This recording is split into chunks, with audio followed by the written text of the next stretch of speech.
Boa tarde, então, a todos e a todas. Primeiro, agradecer o convite, né, e a colaboração aqui da Terezinha para todo esse evento, enfim, me trazer lá quase do fim do mundo, né, como diz o Papa Francisco, enfim, Porto Alegre, e poder estar aqui com vocês. Então, agradecer também todos os organizadores, enfim, o pessoal da PASCOM aqui do Regional, da Diocese de Joinville também. Para mim é uma alegria estar aqui e poder, enfim, compartilhar com vocês algumas reflexões, né? Num sábado à tarde, às 2h15, né? Vocês são muito corajosos, fervorosos, né? Pela PASCOM, ou então loucos, né? Tem essas duas opções, porque num sábado à tarde vir para um cine-teatro refletir sobre comunicação, pensar sobre a comunicação, tem que ter muito entusiasmo, né? Muita garra. Então, como disse Terezinha, meu nome é Moisés, eu venho lá da Diocese de Novo Hamburgo, que é vizinha à Arquidiocese, então, de Porto Alegre. Sou jornalista de formação, trabalho há bastante tempo estudando essas questões da comunicação e da igreja. Quem quiser conhecer um pouquinho mais depois daquilo que eu venho estudando, daquilo que eu venho publicando, as Irmãs Paulinas ali no stand, fazer um merchan básico aqui, tem alguns livros meus ali, enfim, nessa área especialmente da internet, né, redes sociais, o tema que a gente está falando aqui. Então, sempre voltado também para essa preocupação da evangelização, do trabalho da igreja, da pastoral, da comunicação, nesses ambientes. Então, o que eu vou falar aqui hoje... Desligou aqui o... Ah, tá. O que eu vou falar aqui hoje com vocês um pouquinho é partindo dessa mensagem que o Papa pensou para esse ano, especialmente, né? Essa ideia que somos todos membros uns dos outros, né? Essa ideia da comunidade, no fundo. Então, vai ser uma reflexão partindo da mensagem. É sempre difícil falar de uma mensagem, né? O melhor para falar de uma mensagem é pegar a mensagem e ler ela por inteiro. Espero que todos vocês já tenham feito isso, né? A mensagem desse ano para o Dia Mundial das Comunicações Sociais. O que eu vou fazer aqui é trazer algumas ideias, algumas intuições para o nosso debate, né? Espero que eu consiga falar dentro de um tempo que permita depois a gente poder conversar um pouco, mesmo que a gente esteja assim num teatro, ou esteja aqui em cima de um palco, vocês aí vão tornar isso aqui um pouco mais aconchegante, né? A gente está num bate-papo aqui, não precisa ser nada muito formal, né? Então também no final, por favor, sintam-se convidados desde já a levantar perguntas, comentários, outros pontos de vista, né? Eu acho que a ideia aqui é a gente poder compartilhar um pouco algumas ideias. E eu queria começar, então, falando sobre essa temática do Papa, que ele lança, né, especialmente para esse ano, partir um pouco da realidade brasileira, né? Quer dizer, esse contexto que nós estamos vivendo. Eu acho que essa mensagem cai de um modo muito especial para o nosso contexto brasileiro, né? E eu trago aqui essa foto porque eu acho que ela é bastante significativa desses últimos meses, né? É um processo que a gente vem vivendo em poucos meses de uma dilaceração, praticamente, de uma ruptura do nosso tecido social. Se a gente olha para o Brasil hoje, a gente já não sabe quem é o outro, né? A gente entra num táxi, a gente vai na fila do banco, a gente está no corredor da escola, no corredor da faculdade, a conversa já não flui assim muito bem, porque tem que cuidar as palavras. Não, primeiro deixa eu ver quem é, qual é o ponto de vista desse aqui, deixa eu ver para que lado ele pende, porque se eu falar determinada coisa, a conversa já vai degringolar. Eu acho que todo mundo está vivendo isso, nos grupos de Zap Zap, né, em família, toda a campanha eleitoral, eu acho que foi um pouco isso, né, e essa foto eu acho que é um pouco o sinal de alguma coisa que deve nos preocupar, especialmente a nós como cristãos. E quando o Papa vem dizer, somos todos membros uns dos outros, ele não está falando isso só para nós, digamos assim, catoliquinhos, que estamos aqui todos juntos, nos amamos, etc. e tal. Como é que nós podemos ser membros uns dos outros com quem pensa radicalmente diferente de mim? Com quem tem uma opinião política, social, cultural, religiosa, etc., bem diferente da minha. Como é que eu posso ver nesse outro alguma coisa boa, né? E não um inimigo, o demônio em pessoa, né? Alguma coisa que eu preciso excluir da minha vida? Então, essa divisão que a gente vê concretamente nas nossas ruas esteve muito perpassada pelo ódio em rede, né? Pelo uso das redes, pela comunicação em rede voltada para coisas bem negativas, né? Para o discurso de ódio, para o preconceito explícito, para a xenofobia, para a discriminação, né, para a morte, entre aspas, simbólica do outro, seja ele quem fosse. Né? Mas se pensou diferente de mim, tem uma opinião contrária à minha, eu vou lá e descarrego todo o meu veneno, todo o meu ódio, toda a minha... Né? E coloco isso em rede. Então, quer dizer, a gente também está poluindo, inclusive, esses nossos ambientes, que são muito positivos, podem ser muito positivos. Mas eu acho que o que a gente vem vendo nos últimos tempos é uma mudança. A internet nasce com toda essa perspectiva de liberdade, todos agora podem comunicar, que bom, agora podemos estar conectados com todos, né, com as pessoas que estão longe, com os nossos amigos, etc. e tal. Meses atrás, parece que teve uma quebra desse discurso e a internet começa a revelar de forma muito mais evidente as suas facetas mais nocivas, prejudiciais, preocupantes. Então, acho que é importante ler essa mensagem do Papa, não como uma coisa que vem lá de Roma, do Vaticano, pensado em Marte, e diz aqui uma mensagem bonitinha para nós. Não, eu acho que ela diz muito para nós brasileiros, nós que convivemos nas nossas cidades, nos nossos bairros, dentro desse processo que a gente vem vivendo, que é extremamente preocupante, prejudicial para nós mesmos, como país, né, como nação, como membros de uma comunidade, digamos assim, social, política, que é essa coisa que nós chamamos de Brasil. Então, é por aí que eu queria trazer um pouco essa nossa conversa. E o Papa ele vai lançar uma pergunta que vai ser, digamos assim, o farol da carta. Para que ele escreve essa mensagem? Porque ele quer justamente nos ajudar a pensar como reencontrar a verdadeira identidade comunitária na consciência da responsabilidade que temos uns para com os outros, também na rede.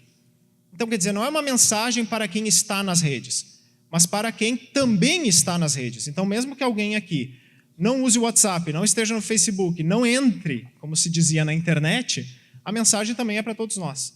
Né? Para quê? Para pensar como reencontrar a verdadeira identidade comunitária. Identidade comunitária só da igreja? Não, o Papa deixou em aberto. Pode ser a verdadeira identidade comunitária da minha cidade, a verdadeira identidade comunitária da minha escola, a verdadeira identidade comunitária do nosso país. Mas em qual aspecto? Na consciência da responsabilidade que temos uns para com os outros. Quer dizer, nós somos responsáveis por aquilo que a gente comunica. Nós somos responsáveis pela nossa presença na minha escola, no meu trabalho, na minha igreja, na minha cidade, no meu bairro, seja lá onde for. Então, pensar sobre a nossa própria comunicação é fundamental para que a gente possa construir boas comunidades nesses vários âmbitos. Então, vamos partir já de alguns pressupostos, como eu coloquei aqui. A mensagem, ela não vem dizer para nós, olha só, pessoal, vocês aí, católicos, acordem, o Facebook pode ser uma coisa boa, o WhatsApp pode ser uma coisa boa para a evangelização. Não, do ponto de vista da igreja, isso já está dado. O que o Papa, como é que ele começa a mensagem? Ele vai dizer, se isso aqui me ajudar, ele vai dizer, aí, desde que a internet se tornou disponível, a igreja sempre tem procurado promover o seu uso. Então, desde que a internet se tornou disponível, quer dizer, desde a origem da internet, a igreja já vem revelando, mostrando, chamando a atenção de nós cristãos, que aí tem uma coisa boa, é um ambiente social como qualquer outro. Assim como a gente tem o ambiente social do grupo de jovens, o ambiente social do futebol dos fins de semana, do vôlei do fim de semana, assim como a gente tem o ambiente social do bar, assim como a gente tem o ambiente social da família, a internet hoje se transforma num outro ambiente social que é importante que a igreja se faça presente, que cada um de nós se faça presente como cristão, como católico. E ele continua, a serviço do encontro entre as pessoas e da solidariedade entre todos. Então, para que nós, como igreja, temos que estar na internet? Para promover o encontro e para promover a solidariedade. A igreja tem um olhar particular para a internet. A gente não está lá só para receber curtidas, para somar visualizações, para aumentar o número de seguidores da igreja, não é para isso. É para promover o encontro e a solidariedade.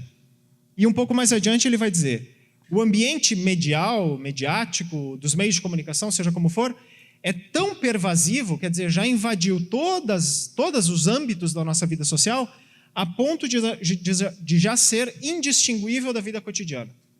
Então, quer dizer, para a igreja já não tem mais essa coisa virtual por um lado e real para o outro. Não, já não tem como distinguir o que é online e o que é offline. Isso pode ser mais para a minha geração, para as gerações mais antigas. Para a gurizada, como a gente diz lá no Sul, não tem mais essa dicotomia online e offline. Antigamente sim, porque eu tinha que ir lá na sala do computador, no computador ligado na parede, com a internet discada. Então, claro, lá eu acessava aquela máquina misteriosa e ela me abria um universo paralelo que era a internet. Bom, mas hoje a internet está aqui, está no meu bolso, está no bolso de vocês, está no banheiro, está no quarto, está onde for. Então já não tem mais essa dicotomia, não tem mais como separar o que é o online e o offline. Mesmo quando a gente se pensa offline, a nossa vida online continua ativa. As pessoas continuam escrevendo para nós, nos mandando mensagem, nos mandando fotos, nos chamando, mesmo que a gente não atenda. Mas quando a gente vai lá e pega o celular, tem 15 mil notificações. Então, quer dizer, para a igreja, isso aqui é pressuposto. A internet pode ser uma coisa boa e já faz parte da vida cotidiana, não tem como voltar atrás. Então, para a igreja também, para quem está mais atrasado ou para quem está mais avançado, tem que partir desse pressuposto. A igreja faz parte também, tem que fazer parte da nossa preocupação, inclusive pastoral. E só para dar uma ilustração disso aqui, eu trouxe essa pesquisa que já vem sendo lançada nos últimos anos, do mundo inteiro, sobre os vários países e a situação do digital em cada um deles. E ela também lança especificamente sobre alguns países centrais, como o Brasil. Então, o que eles colocam lá? A primeira bolinha vermelha, Eles calculam que a população total do Brasil, a população total, é de 211 milhões. Somos 211 milhões de brasileiros. No mesmo país, que é a bolinha verde, nós temos 215 milhões de linhas telefônicas de celular. Então, a gente tem mais telefones celulares do que brasileiros no país. Então, isso já tem que nos chamar a atenção para uma coisa, para um sinal dos tempos bem particular. A gente tem mais celular, mais linhas de celular do que brasileiros. A terceira bolinha, 149 milhões desses brasileiros são usuários de internet, têm um uso frequente de internet. 70% dos brasileiros já são usuários comuns de internet. E desse total, 140 milhões, que é a bolinha laranja, são usuários de redes sociais. Tem alguma conta ativa em alguma das várias redes sociais. 66%. Então é uma grande maioria. O Brasil está conectado. Quer dizer, isso aqui já é um pressuposto. A gente não tem que ficar pensando, será que vale a pena ou será que não vale a pena? Bom, se a igreja é chamada a estar onde as pessoas estão, a igreja precisa estar também na internet. É um ambiente onde ela precisa estar porque as pessoas estão lá. A vida vai sendo desenvolvida ali também, assim como a igreja tem que estar no bar da esquina, tem que estar no futebol, tem que estar na escola, tem que estar no hospital, tem que estar na favela, tem que estar, sabe-se lá onde tem pessoas humanas. A internet hoje é esse ambiente fundamental de presença da igreja. Então vamos partir agora para algumas reflexões assim chave, dessa mensagem. Alguns pontos bem principais. O primeiro deles é esse: o ser humano é relação e comunidade é comunicação. O ser humano é relação. Pensem na vida de vocês, no dia a dia. O que seria de vocês se vocês não tivessem nenhum tipo de relação? Pensem na história de vocês, desde o nascimento. O olhar da mãe, o seio da mãe, o toque da mãe e do pai, o carinho, o afeto. O que seria de cada um de nós sem a relação? Relação pessoal, relação com o mundo, relação. E pensem se seria possível construir uma comunidade se não houvesse comunicação. Não estou falando comunicação, uso de tecnologias, estou falando comunicação, processo de comunicação. O Papa nos chama a atenção para esses dois pontos. O que ele vai dizer? Com esta mensagem, eu gostaria de lhes convidar, uma vez mais, a refletir sobre o fundamento e a importância do nosso ser em relação. O nosso ser em relação. Nós somos seres em relação. E a redescobrir, nos vastos desafios do atual contexto comunicativo, o desejo do ser humano que não quer permanecer na própria solidão. Não sei se vocês se lembram lá no Gênesis, o que é, toda a criação. Deus vai criando os vários seres, os vários astros, os animais, as plantas, etc. Cria o primeiro ser humano e ele vai dizer que uma coisa não está boa. O que é essa coisa que não está boa? Ele vai criando várias coisas e diz, Deus viu que era bom. Deus criou não sei o quê, Deus viu que era bom. Deus viu que isso era bom, que aquilo era bom, que aquilo era bom. Mas lá pelas tantas, depois de criar o primeiro ser humano, diz lá o texto bíblico, Deus viu que uma coisa não estava boa. O que era? Que o homem está sozinho. Então a solidão é a primeira coisa, digamos assim, que Deus não gosta. Ao ver a realidade da criação, ele olha para aquele ser humano sozinho e diz, isso aqui não está bom. Então eu tenho que criar um outro ser humano para que haja relação. Então o nosso ser em relação está na nossa origem, está na nossa gênese, como seres humanos. De novo, se o bebezinho que nasce de uma mãe e é colocado lá na UTI, sem contato por 1 semana, por 2 semanas, por 3 semanas, por 4 semanas, é muito provável que ele inclusive morra. Mesmo que tenha todo o cuidado, digamos assim, fisiológico, sendo alimentado com calor, quer dizer, ele está ali. Mas se ele não tiver o contato, não tiver um olhar, é muito provável que ele venha a morrer por falta mesmo dessa relação que é fundamental para todos nós. E a gente pode reler isso também do ponto de vista da própria tradição cristã, da história da igreja. Resgatando isso lá das primeiras comunidades. As primeiras comunidades cristãs. Já que o Papa fala de comunidade, vamos resgatar um pouco dessa imagem das primeiras comunidades. O que vai aparecer lá então? Se a gente pegar esses textos lá dos Atos dos Apóstolos que falam de comunidade, tem 2 frases que são bem centrais. Esses 2 trechinhos que eu trouxe aqui. Todos os que abraçaram a fé eram unidos e colocavam em comum todas as coisas. Então imaginem, né? Jesus já tinha ressuscitado, ascensão aos céus, aquelas primeiras comunidades lá nascentes. Todos os que abraçaram a fé eram unidos e colocavam em comum todas as coisas.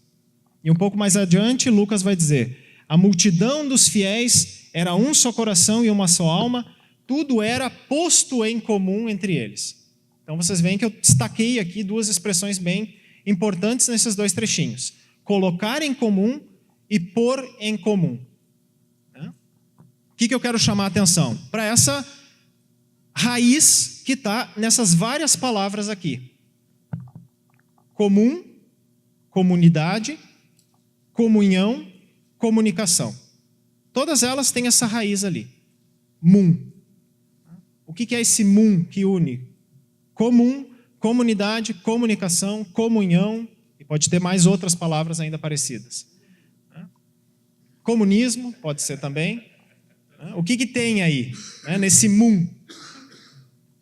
Se a gente for resgatar o latim, na origem lá do nosso português, a expressão, a palavra é munus. O que é o munus? Às vezes a gente até diz, quando vai falar do bispo, o munus episcopal. Ou então não, para falar de todos nós como evangelizadores, o munus pastoral. O que é esse bendito munus aí? Para os latinos, podem ser essas 3 coisas. Ou um dom ofertado. Então vamos pegar o caso do bispo. O que o bispo faz na diocese? Bom, ele tem um dom para ofertar. O dom da sua liderança, do seu carisma, dos seus estudos. Enfim, ele tem dons para ofertar. Mas ele também tem uma tarefa que ele partilha. Qual tarefa? Bom, de guiar a diocese. Levar para frente essa diocese. Ele não faz sozinho. Ele conta com o clero, ele conta com as religiosas, os religiosos, os leigos, as famílias, as crianças, enfim. É uma tarefa partilhada, esse munus episcopal. Mas esse munus episcopal também é um dever público. O bispo, enfim, ele tem que responder por aquela diocese. Se o padre, algum padre lá fez alguma coisa que não devia, ou uma família lá, um leigo, uma liderança fez alguma coisa meio assim, o bispo vai ter que responder por aquilo. Ou não, no caso positivo. A diocese está fazendo um trabalho tão bom que a prefeitura local, o governo do estado vai querer dar lá uma condecoração. Então vai lá o bispo, porque ele tem esse dever, ele é uma autoridade sobre aquela comunidade. Bom, o que esses 3 casos nos trazem a atenção? Que tudo isso, esse munus, ele não é feito sozinho. O dom ofertado, ele não é ofertado para ninguém, ele é ofertado para alguém. A tarefa não é feita sozinho, é partilhada. O dever não é só por um egocentrismo do bispo, eu sou a autoridade. Não, ele é a autoridade porque ele é responsável pelas outras pessoas que convivem com ele. Então tem aí uma ação comum, que o bispo não faz sozinho, mas tem também uma ação de tornar comum alguma coisa. Tornar comum a personalidade dele, a liderança dele, o carisma dele, a própria fé, o evangelho, a diocese. É uma ação de tornar comum isso. Por isso que já na expressão latina de comum é cum munus. Esse cum do comum é essa ideia da relação, que não é feito sozinho, não é um munus isolado, é um munus com outros munus. Então o bispo ele não faz sozinho, ele conta com o munus dos vários leigos, dos vários católicos dessa diocese. Assim também na comunicação. Então todos esses processos aí estão ligados com essa ideia de uma relação, quer dizer, uma ação que liga duas pessoas, que liga duas realidades, por isso que a gente diz relação, por isso que a gente fala em religião. O que é a religião? Aquilo que nos liga, né, com o sagrado, com o transcendente. Por isso que relação é essa ação que é feita por duas pessoas ou mais, né, e uma interação. Né, não é o Inter lá, o Colorado de Porto Alegre, né, é o interação, porque também é uma ação feita entre duas pessoas. Então o comum, a comunhão, a comunidade, a comunicação, por trás de todas essas expressões está essas realidades aí. Essa relação que se constrói como dom ofertado, como tarefa partilhada e como dever público. Então pensem, cada um de nós, como comunicadores, de algum modo nós estamos fazendo isso. Nós temos um dom que nós ofertamos, mas a gente não oferta para o Zé Ninguém. Não, a gente oferta para o João, para a Maria, para o José. É um dom ofertado com alguém. Nós partilhamos uma tarefa com pessoas concretas. E nós temos um dever na nossa comunicação, seja no tete-a-tete aqui, no cafezinho, seja na internet, seja na TV, no rádio, onde quer que seja. Nós temos um dever, né, a ser respeitado. Quer dizer, nós precisamos nos responsabilizar por essa comunicação, por aquilo que a gente diz e por aquilo que a gente deixa de dizer também. E aqui eu queria trazer uma frase bem interessante desse grande pensador, que agora também se tornou moda ficar falando, né, sobre autores que as pessoas muitas vezes não conhecem, não leem e não gostam, né, que é o Paulo Freire. Ele tem um livreto da editora Paz e Terra, se vocês quiserem procurar depois, que se chama Extensão ou Comunicação. É um livrinho bem pequenininho, fundamental, eu acho, para quem trabalha em comunicação. Extensão ou Comunicação. E o que ele vai dizer nesse livro? Uma frase que é muito parecida com a mensagem do Papa. O ser humano é um ser de relação em um mundo de relações. O mundo humano é um mundo de comunicação. Olha que coisa boa. Bem nesse momento o nenenzinho dá um sinal de vida ali. O que significa isso? É a vida, quer dizer, ele está nessa relação aqui. Ele está dizendo, eu existo, eu sou, estou me manifestando aqui para que vocês me ouçam. Que coisa boa. É a vida, é assim. Nós somos seres de relação em um mundo de relações. Eu também tenho um filho, já é um pouquinho maiorzinho, tem 2 anos e meio, mas é a mesma coisa. Ele não caiu de paraquedas, ele caiu na família do Moisés, da minha esposa Anne, lá no Rio Grande do Sul, dentro de uma cultura específica. Então todos nós nascemos num mundo que já é formado por outras relações. O que o pai e a mãe tentam fazer? Ir introduzindo essa criança, esse menino ou essa menina, nessas relações, aprendendo a linguagem, aprendendo os gestos, aprendendo o que pode e o que não pode, aprendendo o vestuário, aprendendo a alimentação. Tudo isso são relações que a gente precisa ir aprendendo, é a cultura. Então, por isso que o Paulo Freire vai dizer, o ser humano é um ser de relação, ele precisa se relacionar em um mundo que já tem relações formadas, que a gente pode transformar, com certeza, mas a gente nasce já nessas relações que estão prontas. A gente precisa aprender com elas para poder melhorar o que elas têm de ruim, né? Ou melhorá-las ainda mais naquilo que elas têm de bom. E por isso o mundo humano é um mundo de comunicação. Então aqui o Paulo Freire fechou o círculo.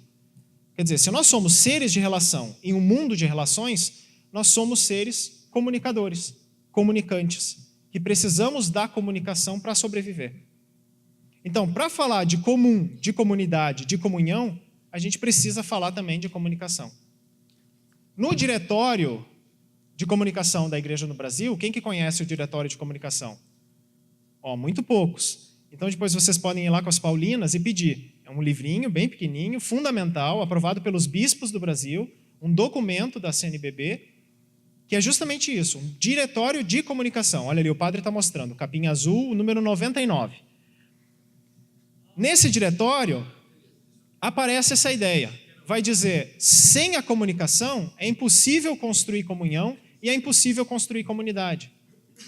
Então, se a gente quer falar de paróquia, se a gente quer falar de grupo de jovens, se a gente quer falar de diocese, de regional, quer dizer, esses vários níveis de comunidade, a gente precisa pensar a comunicação entre esses vários níveis, entre as pessoas que compõem esses níveis.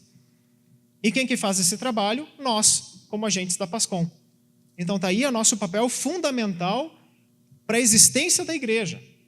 Eu não quero nos aumentar demais, mas é isso. A comunicação é um processo central para a própria construção de comunidades, que é um pouco essa ideia que o Paulo Freire nos traz aqui em outras palavras. E como é que se dá o processo de construir comunidade? O que o Papa está dizendo? Vão todos, corram para a internet porque é ali que se constrói comunidade? Talvez, até um certo ponto. Né? Mas se a gente for resgatar lá de novo no início do cristianismo, a gente vai ver que sempre, todo o processo de construir comunidade sempre passou por algum tipo de meio de comunicação. Então vamos resgatar lá, é o que eu estou fazendo aqui. Vamos resgatar lá as cartas de Paulo, e vocês sabem que Paulo viajou muito por todo o Mediterrâneo, né? Por várias cidades gregas, romanas, com distâncias bastante consideráveis.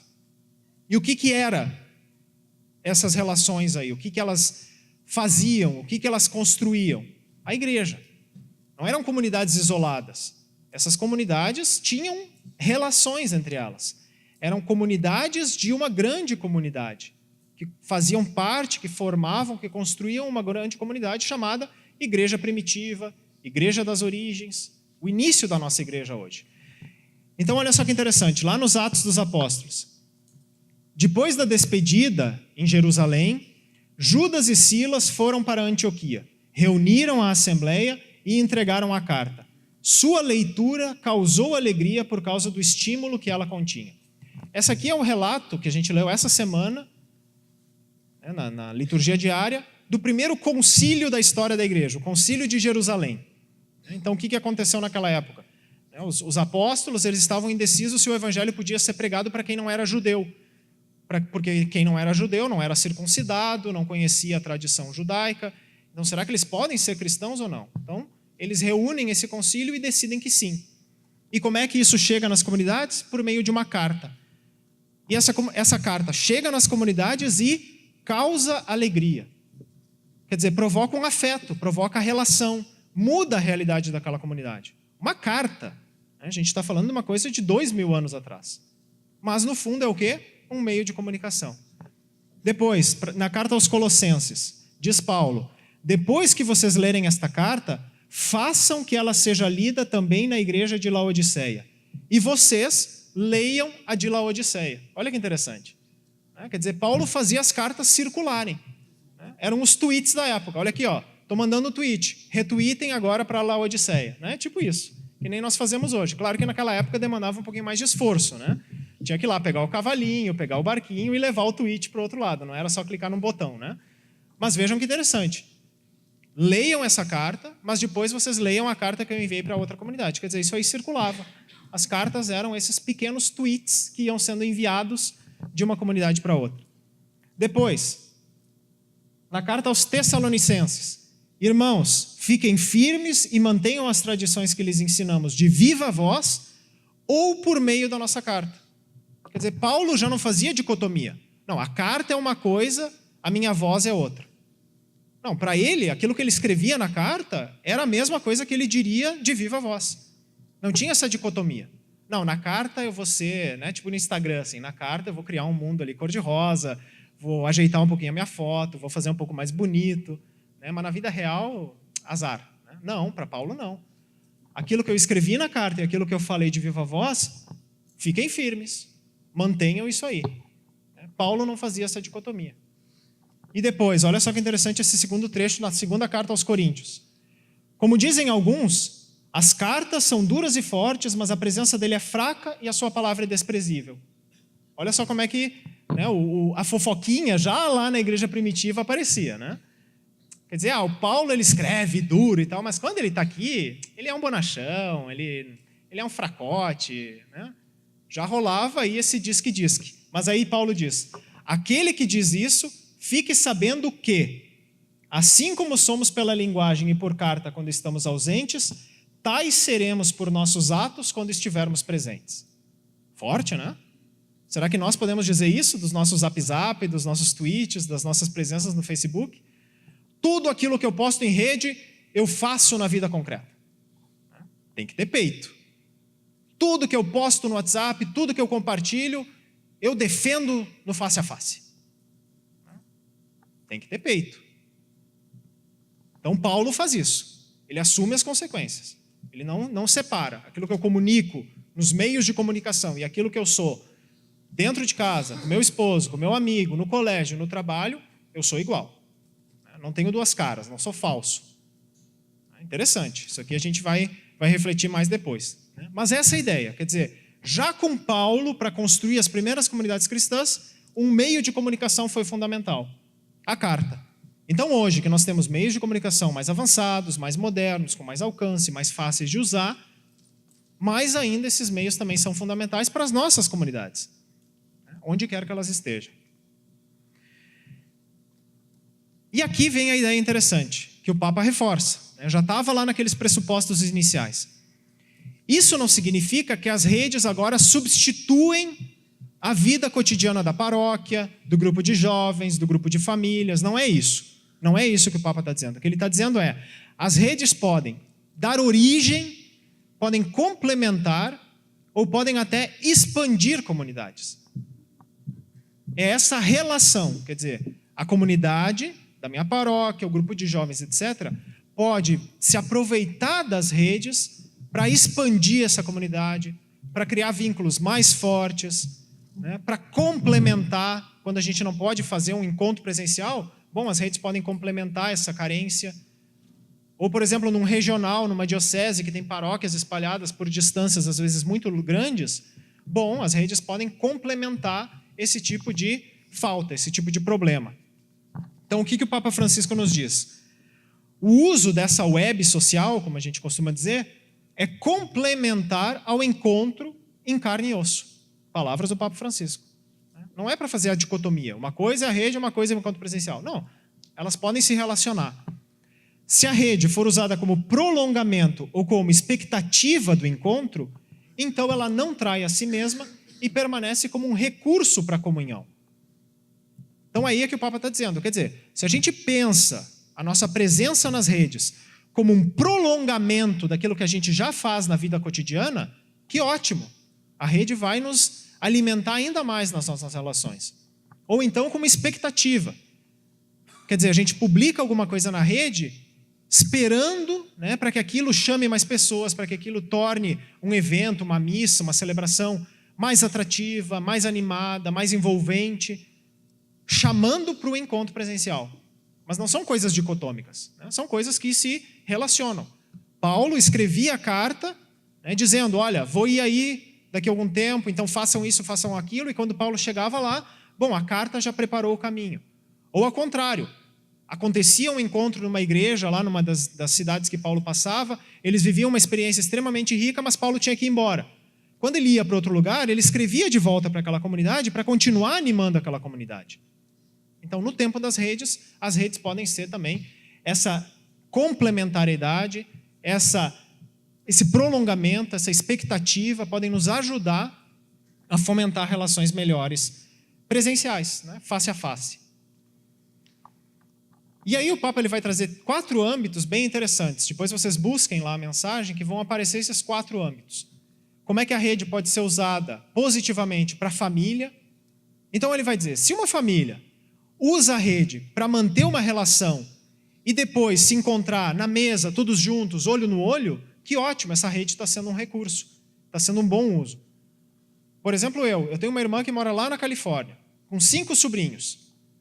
Eu não posso estar lá todo dia, abraçar eles todo dia, dar um beijo a todos eles todo dia, né? Porque está longe, são crianças, estão crescendo, que eu sinto muita saudade, sinto muita vontade de estar com eles, mas é impossível por uma razão física. Né? Então, como é que a gente alimenta essa relação? Via rede.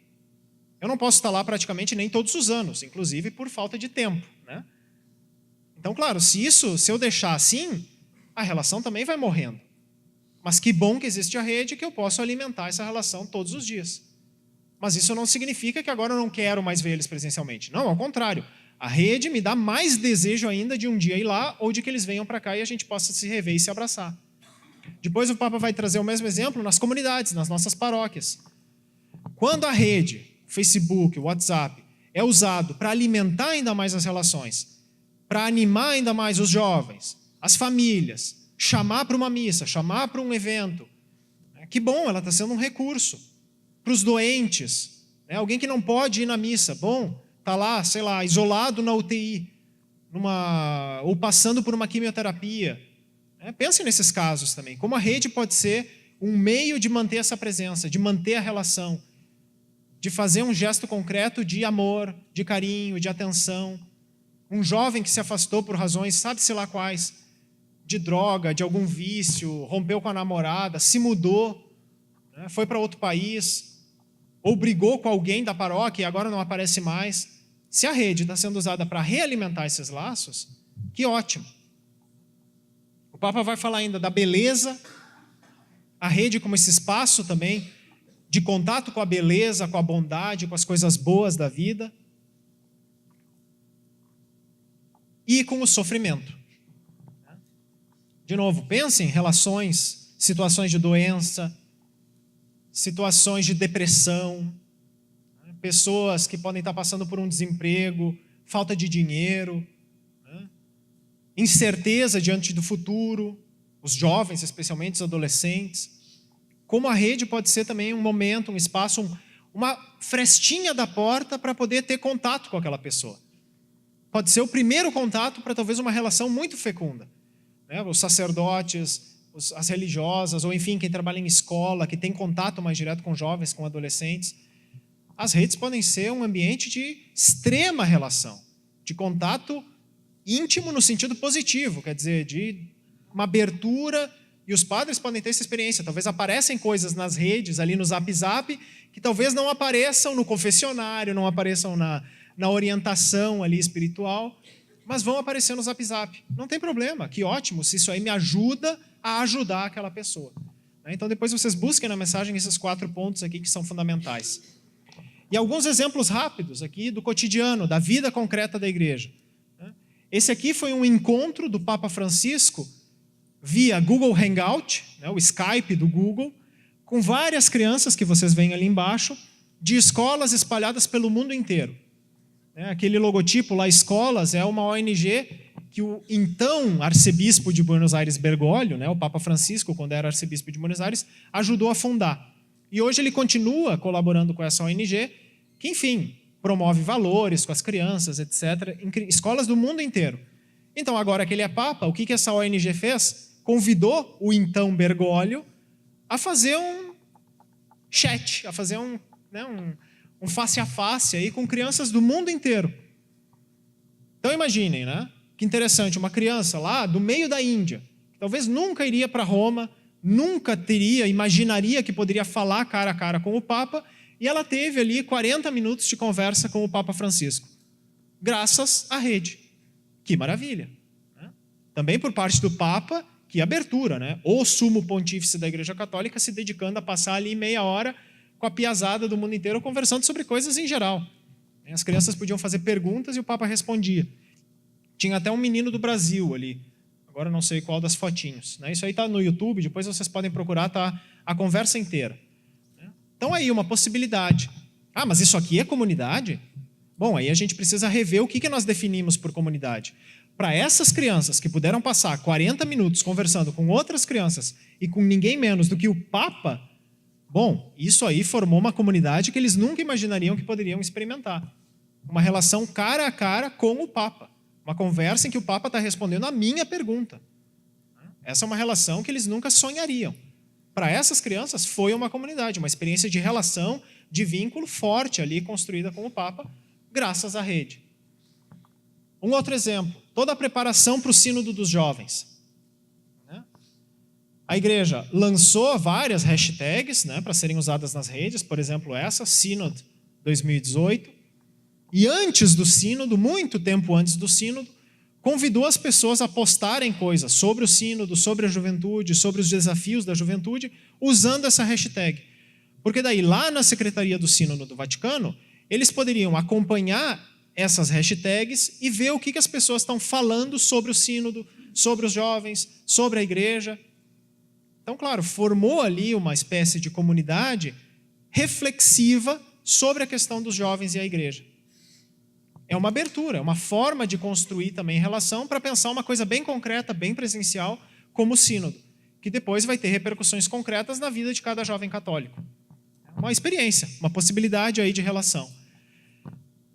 E uma outra, num nível até mais transcendental, vamos dizer assim, que é esse aplicativo, não sei se todos conhecem, acho que sim, o Click to Pray, que é um aplicativo que foi lançado pelo Papa, está ali a imagem, num dos ângelos, né, lá em janeiro, do início desse ano, ele vai lá na Praça de São Pedro e clica ali no tablet, lançando esse aplicativo Click to Pray. E quais que foram os slogans desde o surgimento desse aplicativo? O primeiro slogan foi: juntos, cada dia diferente. E é um aplicativo de quê? Já diz o nome, Click to Pray. Um aplicativo de oração. O Papa lança ali as suas intenções, os seus pedidos, convidando todo mundo a rezar por aquelas intenções. Por isso que o slogan é juntos, cada dia diferente. Juntos, de novo, essa ideia da comunidade. Uma comunidade que se une, que se reúne via rede para rezar. Bonito isso. Uma possibilidade que a rede abre, um aplicativo, para que a igreja se reúna em oração. E o segundo slogan, liga a tua oração com o mundo. Liga, quer dizer, essa ideia de uma ligação, de uma relação. Eu estou me unindo a outras pessoas em oração. Então, uma experiência interessante aí, via rede, para construir uma comunidade, construir relação, e uma relação com Deus, inclusive, uma relação de oração, de intercessão por outras realidades. Só para dar exemplos bem rápidos. Depois, uma coisa que é preciso pensar hoje é que essas redes, com todo esse potencial, muitas vezes elas não constroem relação, elas não constroem comunidade. Ao contrário, elas são ambientes de destruição das relações, de destruição do outro, de quem é diferente. E o Papa chama atenção disso também na mensagem. Ele vai trazer essa série de problemas que a rede pode trazer para nós. E eu acredito que todos nós já, de algum modo, passamos por alguma dessas experiências. De desinformação. Quem nunca recebeu uma fake news? Né? Quem nunca compartilhou uma fake news? Bom, aí nós temos os sacerdotes, vocês podem se confessar no final do encontro. Né? Distorção. Quem nunca acrescentou uma coisinha a mais numa informação que já recebeu? Né? Ou quem já não recebeu uma informação com uma coisinha a mais que me prejudicou depois? Né? Que me fez ter uma leitura errada da realidade. Descrédito. Né? Quer dizer, falar mal do outro, é a fofoca, é a difamação, é a calúnia. Né? É colocar a pulga atrás da orelha de alguém sobre uma outra pessoa. O descrédito, a discriminação, o preconceito em rede. Quantas coisas a gente ouve disso. A manipulação. Quantas informações manipuladas nos últimos tempos. Né? O ciberbullying. Quer dizer, aí é o discurso de ódio mesmo. Né? É a agressão ao outro em rede. Laços fracos. Né? Aquela coisa, em rede eu posso fazer uma amizade, se eu não gostei daquela pessoa, eu corto fora. Né? Bloqueei. Como está na moda, te bloqueei, vou te bloquear. Né? Laços fracos. Não me interessa quem é. Falou mal de fulano, falou mal do meu partido, falou mal do político tal, falou mal do meu time, bloqueei. Deleto. Sai da minha vida. Né? Laços fracos. Contraposição, preconceitos, individualismo, ódio. E tudo isso tem o que por trás? Narcisismo, que pode chegar ao auto-isolamento. Tem um parágrafo inteiro em que o Papa reflete sobre isso na mensagem. Leiam. Muito interessante, muito profundo e muito preocupante ao mesmo tempo. Desafiador para todos nós.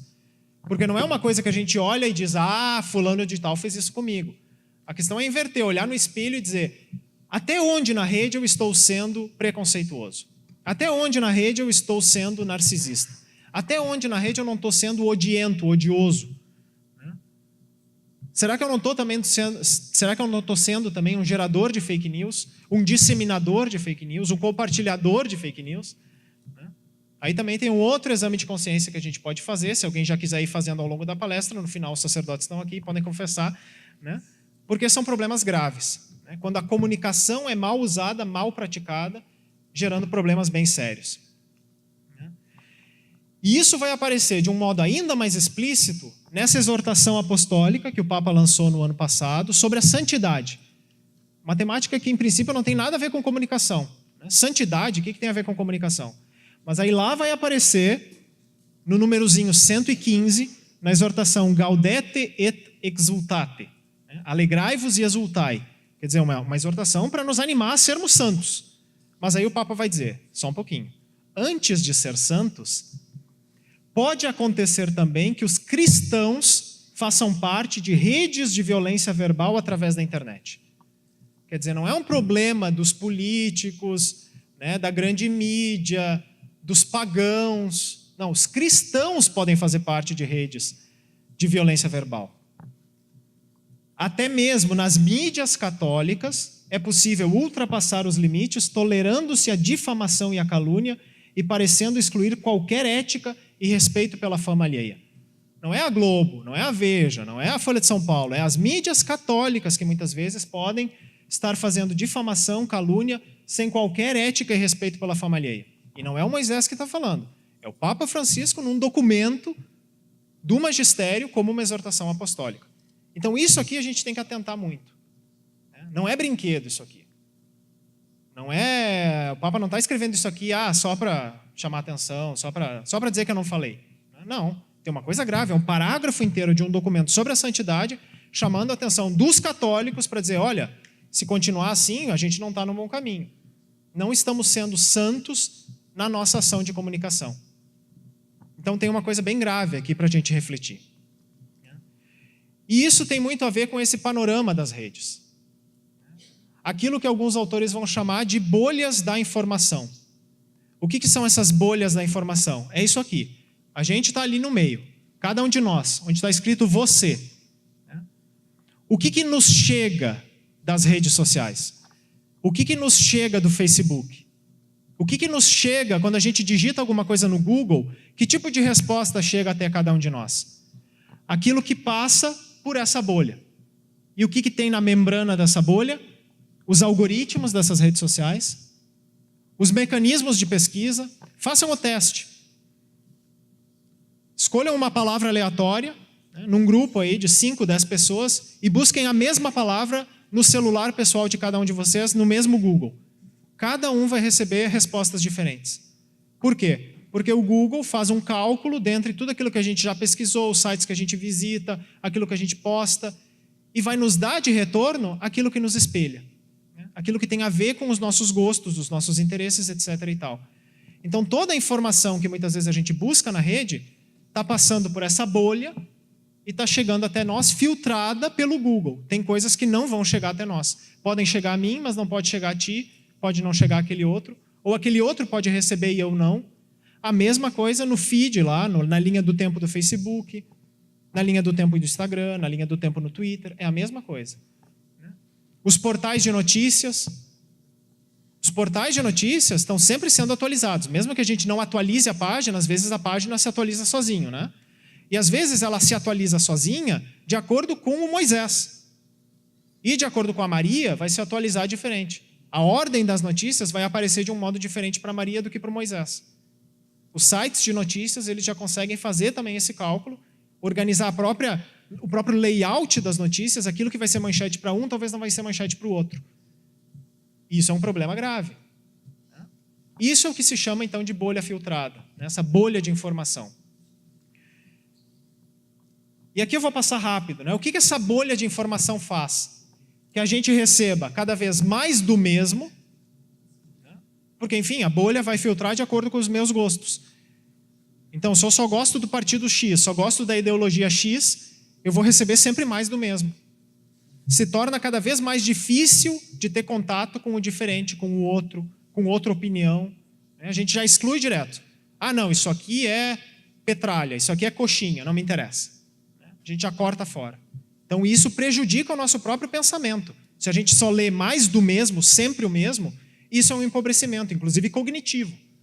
A gente só vai numa linha e esquece o resto, apaga o resto. O que fazem os memes, essas figurinhas aí de internet, as fake news? O que é o meme? É uma mensagem que a gente recebe e parece que já diz tudo. O que ela faz? Simplifica aquilo que é complexo. Então, na campanha eleitoral, a gente recebia um meme para destruir com a campanha do outro. Mas o que ela está fazendo? Ela está simplificando uma coisa que é extremamente complexa. O panorama político, a situação social do país, a conjuntura política. Bom, isso aí são coisas extremamente complexas. Demandaria muita reflexão, muita leitura, muita pesquisa. Mas o que faz essas imagens? O que fazem essas imagens? Elas simplificam. Em uma mensagem, ponto. Acabou com a campanha do outro, acabou com tal reflexão, com tal perspectiva. Essa é a verdade. Mas é uma simplificação barata. A realidade e a verdade passam a ser sob medida. Então, só me interessa aquilo que tem a ver com os meus gostos. Mesmo que seja real, mas não diga respeito a mim, eu vou dizer, não, isso aí é mentira. Isso aí é fake news, não me interessa. De novo, é um empobrecimento. Qual que é o problema de tudo isso? Que isso vai nos levando para essa polarização que é burra. Essa ideia de nós versus eles é burra. Nos empobrece, nos torna um país mais estúpido, um país mais agressivo, mais intolerante, que é essa ideia dos trolls, Esses usuários de internet que vão em determinadas páginas e vão em determinadas contas só para ficar falando mal, só para ficar criticando, só para ficar distribuindo o discurso de ódio. Os haters, Quem são os haters? Aqueles que só ficam cuspindo ódio na página alheia. Então, se não tem a ver comigo, eu vou lá e blá.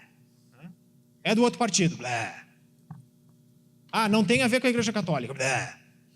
Bom, isso aí nos torna burros de carga, com o perdão da palavra. Isso aí nos torna estúpidos, isso aí nos torna lentos e duros de coração, como diria Jesus. Nos torna pessoa com viseiras, que não sabe ver a riqueza da cultura, vê só aquilo que quer ver, a realidade sob medida. Então isso vai nos tornando cada vez mais intolerantes. Eu não tolero a outra opinião, eu não tolero a outra religião, eu não tolero a outra posição política, eu não tolero, enfim. Eu não consigo tolerar, eu odeio, eu bloqueio, eu deleto. E isso vai nos levando para uma situação que é pior ainda, a indiferença. Que muitos vão dizer que é o contrário do amor. O contrário do amor não é o ódio. Porque mesmo no ódio, pelo menos eu tenho uma relação de ódio, mas a relação ainda existe. Agora, a indiferença é simplesmente eu nem sei quem está do meu lado, não me interessa, eu nem vejo. Se é do outro partido, se é da outra religião, se é do outro time, se é pobre, se é rico, se é alguma coisa diferente de mim, eu nem vejo mais, é indiferente. Não estou nem aí, não me interessa. E o cristianismo vai por outra linha. Quem que foi indiferente no Evangelho? O escriba, lá no Bom Samaritano, com o homem deitado na rua. O escriba, o doutor da lei, esses foram indiferentes, passaram, nem viram o homem deitado na beira da estrada. Jesus vai dizer, não foram esses que foram os verdadeiros cristãos. O verdadeiro cristão foi aquele que olhou, percebeu o diferente, foi lá, se ajoelhou, ajudou, curou as feridas, etc, etc, etc. A rede está alimentando em nós a indiferença. Então é preciso cuidar, porque é bastante grave para nós, como cristãos. Aqui, só para dar uma ideia, a agência Lupa, essa agência que checa essas informações, essas fake news, no final do ano passado, ela analisou 50 imagens que mais circularam no WhatsApp entre um período de dias durante a campanha, especificamente durante o primeiro turno das eleições. 50 imagens que mais circularam nos nossos WhatsApps. Dessas 50 imagens, apenas 4 eram comprovadamente verdadeiras. Então a gente está vivendo numa realidade assim. Quer dizer, a gente está bebendo informação, consumindo informação poluída, cheia de agrotóxico, envenenada. Assim como no nosso corpo, a gente não pode ficar fumando, bebendo, se drogando, comendo porcaria o dia inteiro, porque isso aí nos mata, literalmente.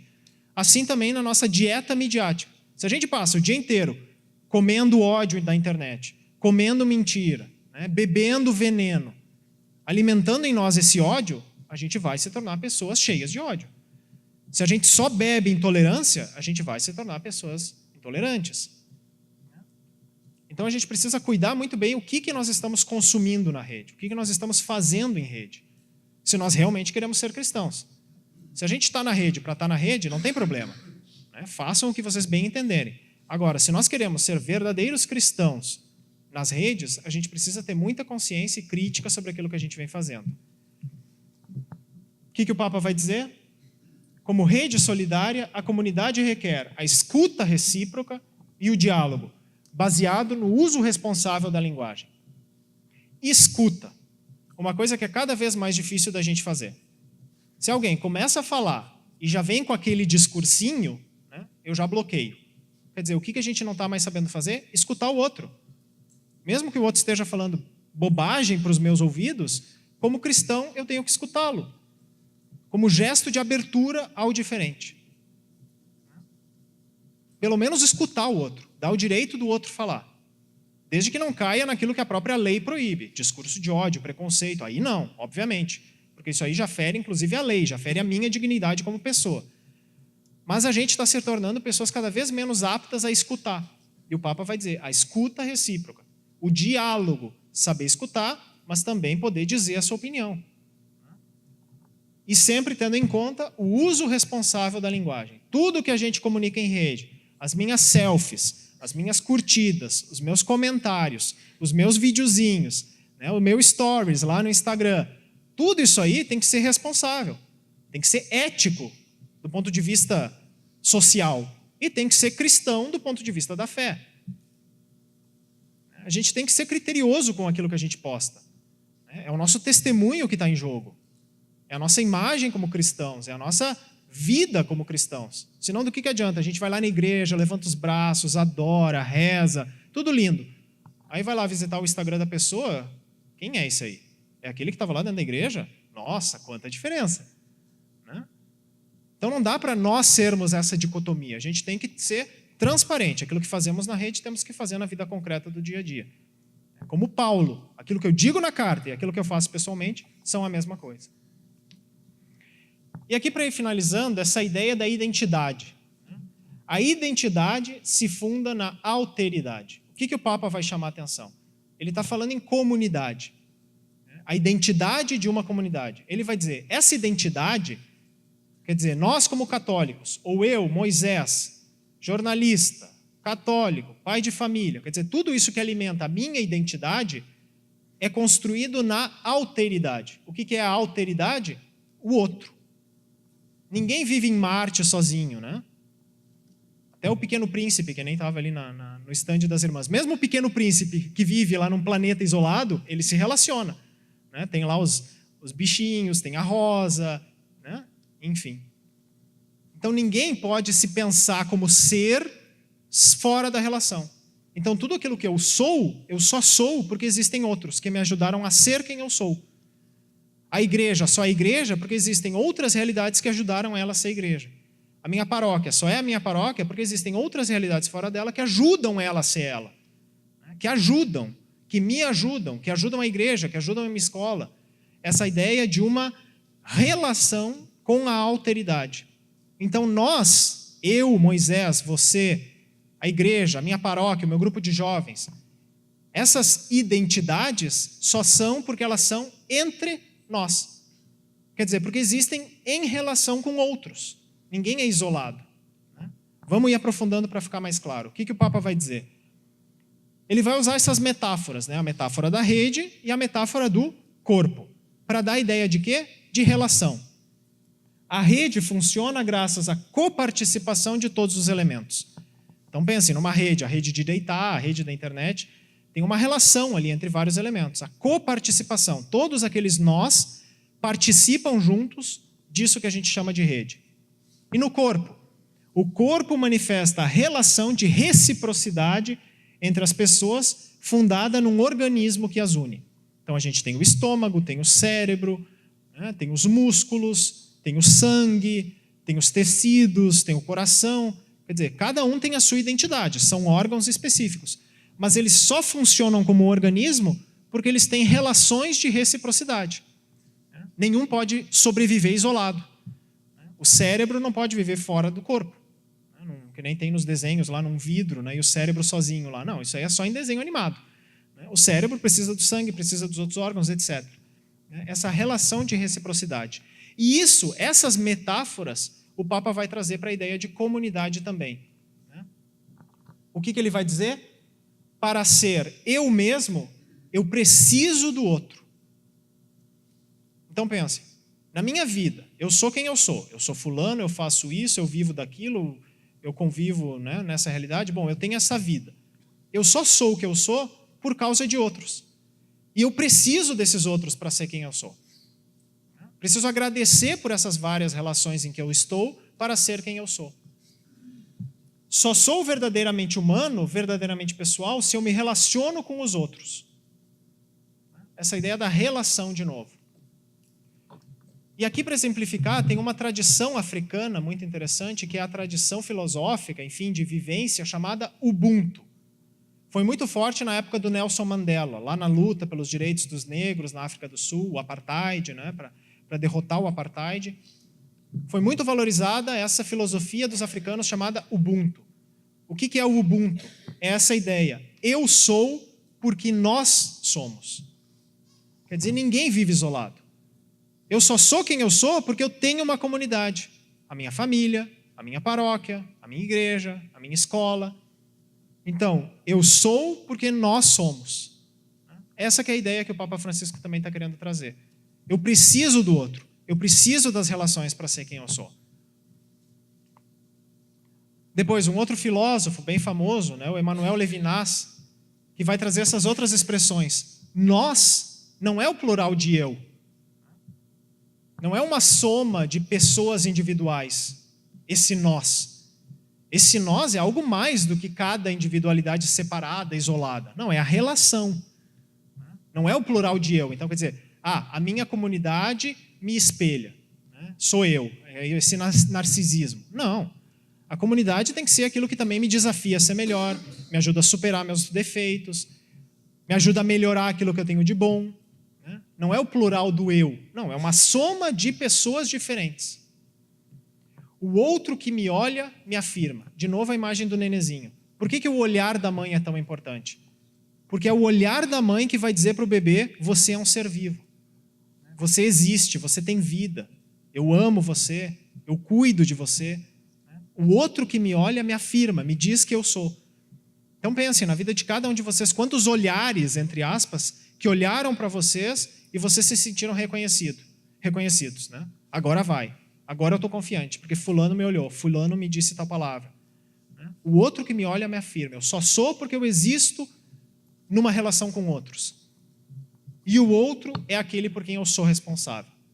Eu também preciso me responsabilizar pelo outro, ajudar o outro, favorecer o outro, olhar para o outro, não só ser olhado. Daí, de novo, a gente ia voltar para o narcisismo. Não, eu também preciso fazer o esforço contrário e olhar para o outro, valorizar o outro. No presencial e também nas redes sociais. Manifestar o meu apreço. Legal, vamos lá, gostei disso aqui. Força aí, estamos juntos. Essa é a ideia. Eu sou porque nós somos.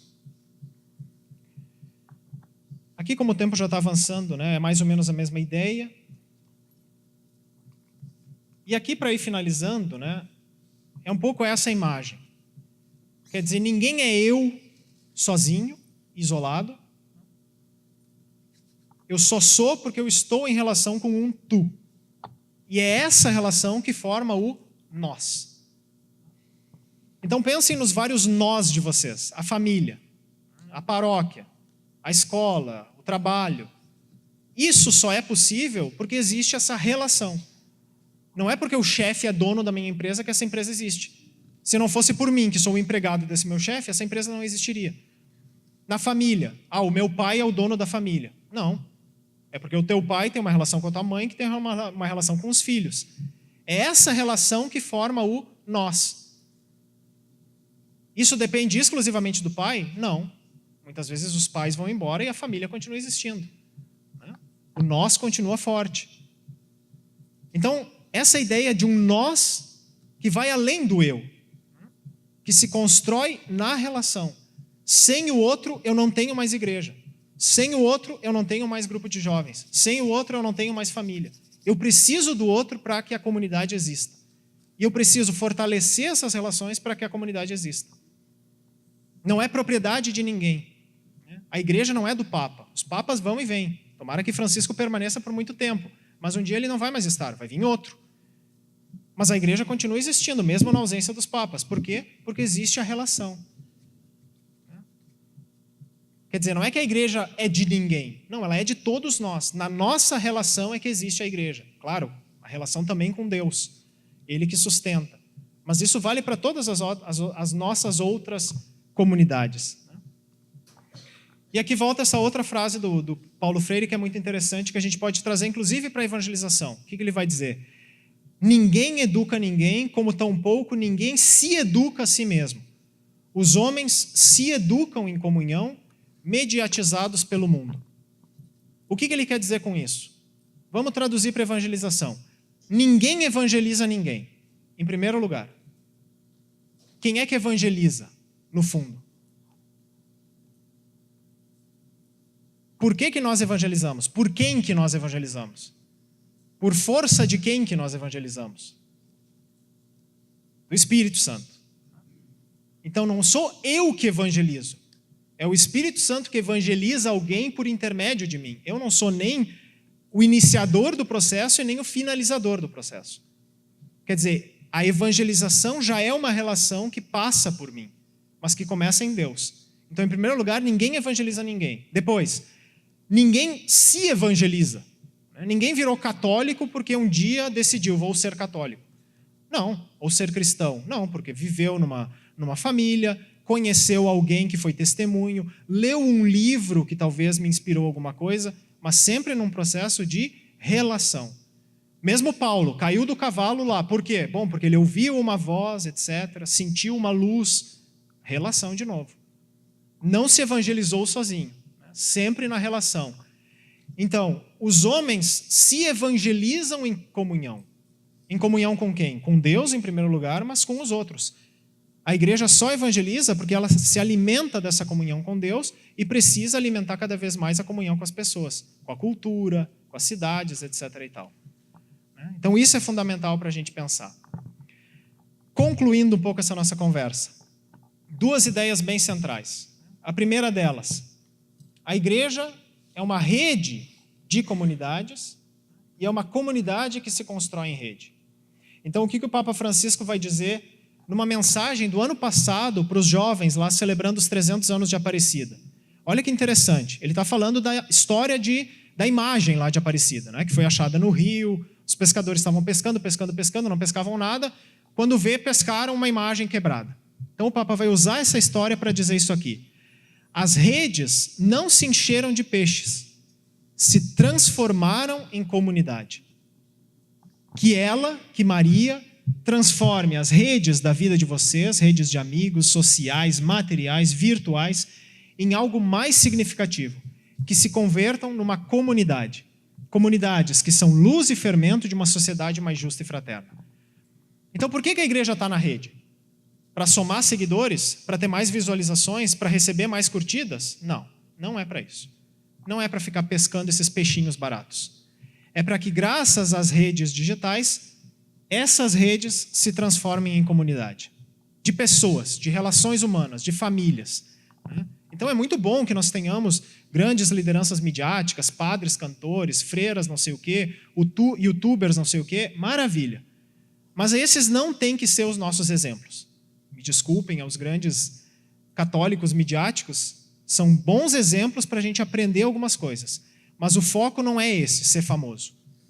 Se fosse para ser famoso, Jesus Cristo não teria sofrido o que sofreu na cruz. A comunicação cristã passa por outros critérios, que são esses: se transformar em comunidade, gerar relação, gerar vida.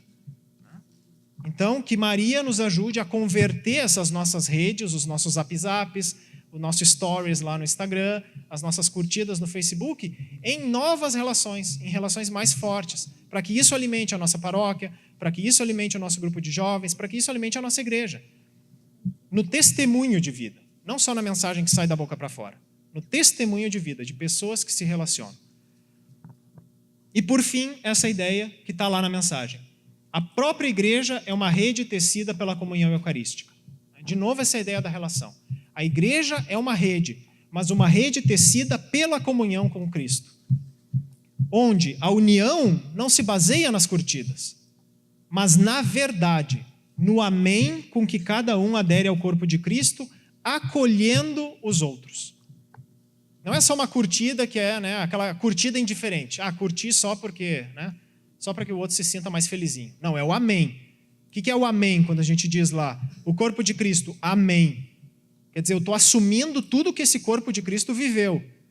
A mensagem que ele anunciou, o sofrimento na cruz, a paixão, morte e ressurreição, tudo isso eu estou assumindo em mim. Amém. Eu me comprometo com isso, eu quero ser isso hoje. Na minha relação, no meu cotidiano. E como é que eu faço isso? Acolhendo os outros. Especialmente aqueles que são mais diferentes de mim. Aquilo que Jesus diz, amar os inimigos. Quem que é o inimigo? É aquele mais diferente de mim, aquele que pensa completamente diferente do ponto de vista político, aquele que pensa completamente diferente de mim do ponto de vista cultural, do ponto de vista social, do ponto de vista, inclusive, religioso. Né? Acolhendo esses outros no cotidiano e nas redes, aí é que nós estamos realmente dando a nossa curtida do amém. Né? Aquele amém que é esse comprometimento. Então, acho que essa mensagem diz muito para nós como cristãos, né? Especialmente nesse tempo que a gente está vivendo. Voltando para a imagem inicial. Nós somos aqueles que estamos aqui em 2019 para construir um país diferente. Então, eu acho que também o nosso desafio, nas redes e fora delas, é ajudar para que o nosso país entenda que o outro, que o diferente, é extremamente necessário para uma vida social. Não é negando o outro, não é gerando preconceito, não é descartando, excluindo, negando a existência do outro, que a gente vai ser um país próspero. É construindo relações de verdade, sabendo acolher o outro, sabendo ouvir o outro, sabendo amar o outro, que é aquilo que Jesus nos pediu. Tá bom, pessoal? Era um pouco isso que eu tinha para trazer aqui hoje. Deixo aqui os meus contatos, né? E espero que a gente possa aí conversar um pouquinho. Eu sei que o tempo avançou, mas, enfim, deixo aberto aqui para a nossa conversa, Terezinha. Não sei, agora você me ajuda aí, vamos ver o que a coordenadora nos diz, se tem espaço para a nossa reflexão ou não. Mas agradeço bastante e fico à disposição, tá bom, pessoal? Obrigado. Passamos para o café.